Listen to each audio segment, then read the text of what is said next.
Debate over the U.S. response to the crisis in Syria will continue today. Lawmakers in the Senate could take key steps towards authorizing action in Syria. Jeff Goldberg joining us now live from Capitol Hill with the latest developments in this story. Jeff? Well, Jimmy, President Obama's push for military intervention in Syria gaining a lot of momentum, certainly in the past 24 hours. Last night, the Senate Foreign Relations Committee coming up with an action plan for military action in Syria, and hearings and briefings will continue today on Capitol Hill.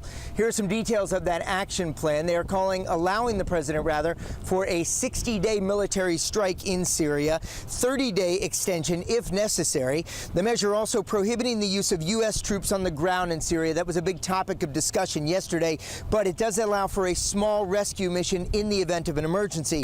A lot of skeptics on both parties, as we've heard, of course, but yesterday the president did win key support from Speaker of the House John Boehner and Republican Majority Leader Eric Cantor in response to Syria's use of chemical weapons. The Foreign Relations Committee in the Senate could vote on this measure as early as today, with full votes in both the House and Senate expected for next week.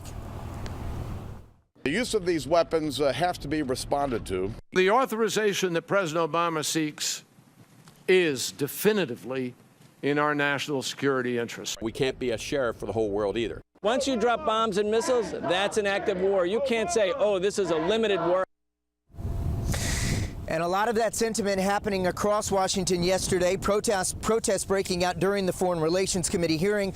Members of the anti-war group Code Pink speaking out against the plan for military intervention. Also, protests taking place yesterday outside of the White House. Now a lot of this conversation is going to shift to the international stage. President Obama currently in Sweden. He's going to Russia tomorrow for the G20 summit, where conversation is sure to be dominated by the topic of military action in Syria. The United Nations is urging the United States to get support from the UN Security Council before taking action. So the conversation will continue, obviously, here in Washington, D.C., as well as abroad as things move forward. Live at the Capitol, Jeff Goldberg, ABC 7 News.